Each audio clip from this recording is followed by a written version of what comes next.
Have you ever felt someone was following you while you were cycling? It was just you, your bike, the empty road, and a chill down your spine. You turned around, but there was no one there. However, every time you accelerated, it felt like something was accelerating too. Is it just an illusion, or is there really an invisible entity following you? Stay until the end of the video, because the final story might make you think twice about cycling alone. And now, here we go. Story 1. I never thought a simple text message would turn into one of the most terrifying experiences of my life. It all started one quiet evening in Boone, North Carolina, when my phone buzzed with a surprise message. The sender claimed to be giving away a nearly new bike for free. As a cycling enthusiast, I couldn't resist the offer. The idea of a high-end bike just waiting for me was too tempting to pass up. Meet in a simple but strange. Meet in a remote location just outside of town, in a dense forest where the trees grew thick and the shadows were even thicker. It wasn't the kind of place you'd normally pick up a bike, but the excitement overpowered the unease that was creeping into my mind. I arrived just as the sun dipped below the horizon, casting eerie shadows that seemed to stretch endlessly into the forest. The silence was deafening, broken only by the occasional rustle of leaves in the wind. As I looked around the area, my heart sank.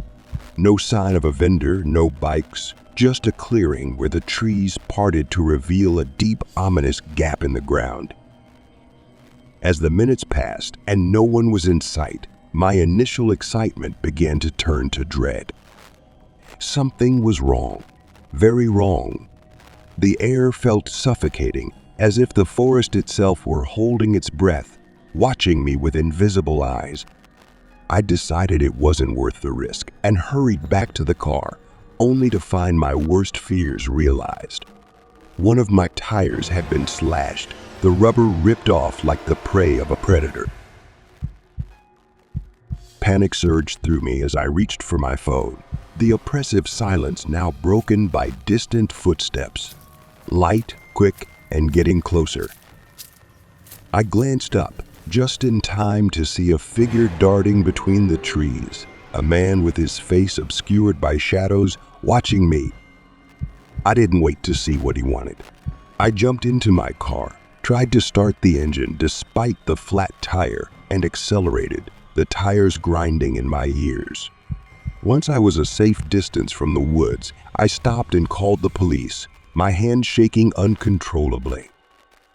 By the time the police arrived, the figure was long gone, and there was no trace of the supposed salesman. They searched the area but found nothing but a strange slit in the ground that led nowhere. I was shocked, haunted by the realization that I had been lured there for something far more sinister than a bicycle. The message was a trap, one that could cost me far more than a slashed tire. Story 2. We had heard plenty of ominous stories about our small town of Aberdeen, South Dakota, but we never thought we would live in one. It was a typically quiet night when a group of us decided to ride our bikes down a deserted road on the outskirts of town. The road was one we knew well, but at midnight it felt different, foreboding. The darkness was overwhelming, with only the faint glow of our bike reflectors cutting through the darkness. We rode in silence, tires crunching on gravel, until that silence was broken by the roar of an approaching car. At first, we thought nothing of it, just someone else running late. But as the car got closer, we realized something was wrong. Its headlights were off, and it moved deliberately, almost predatorily. The roar of the engine grew louder, and the bike drew closer, closing the distance between us with each passing second. Panic set in as we pushed harder, our hearts pounding in our chests. The road stretched out endlessly before us, each second feeling like a century. We could hear the bike approaching us, the tires crunching ominously on gravel behind us. I could feel the fear in the air, suffocating as we raced home, not daring to look back. By some miracle, we made it. We stormed into the yard, dropped our bikes, and ran inside, our lungs burning with every breath. We thought we were safe, that the nightmare was over. But that night, just as we began to catch our breath, strange noises echoed from the shed where we stored our bikes. It was a faint, rustling sound, like something was trying to get in. The next morning, we found the barn door hanging off its hinges. Deep scratches marred the wood, and the lock was broken and warped, as if someone or something had tried to tear it out. The police came, took a report, and ruled it a botched break. They assured us that it was likely just a random act of vandalism. But as I looked at the mess, a gnawing unease began to set in. I couldn't help but sense that there was more to it. That night, I lay in bed, wide awake, replaying the events over and over in my mind.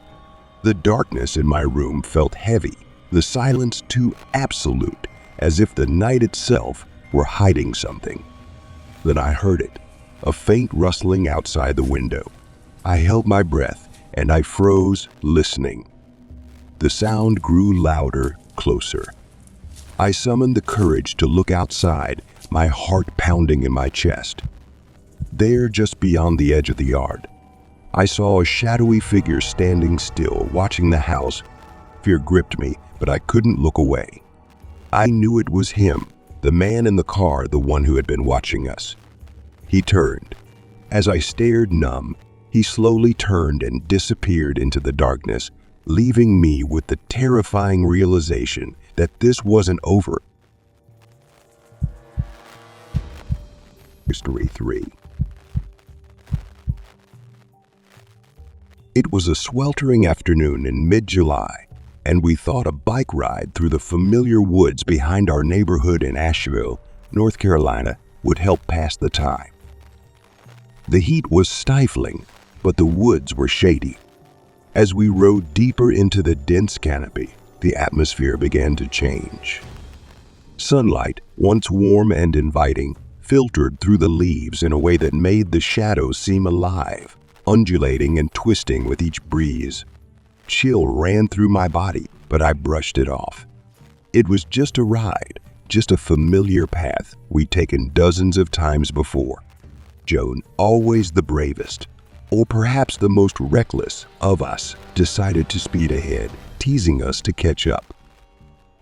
We laughed and let him go, thinking he'd be waiting for us at the old creek. But as the minutes passed and Joan still hadn't returned, our laughter turned to unease. We called his name, our voices echoing through the trees. But there was no answer, only the rustling of leaves and the oppressive silence. When John finally emerged, he was pale, his hands shaking as he gripped the steering wheel. He barely said a word as we emerged from the woods, but later, when we were safely in the bright sunlight, he told us what had happened. He'd come across a woman on the trail, her clothes torn and dirty, her hair falling in thick curls that hid her face. She just stood there, blocking his path, and when he slowed down, she'd started laughing. But it wasn't a happy or amused laugh. It was a hollow, broken sound that made him shiver. As she began to follow him, her laughter grew louder, more frantic, echoing through the trees like a twisted melody. Joan didn't think twice. He turned and ran, pedaling as fast as he could, the laughter chasing him all the way to the edge of the wood. There he found an old man fishing by a stream, his stoic face darkening as Joan told him what had happened. 3 people, the man said, his voice deep and heavy with something dark. 3 people disappeared into those woods in the past year. None of them came back.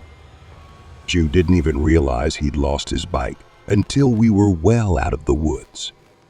He never wanted to go back to get it, And when a similar bike appeared online as a freebie a few weeks later, something in his gut told him to stay away.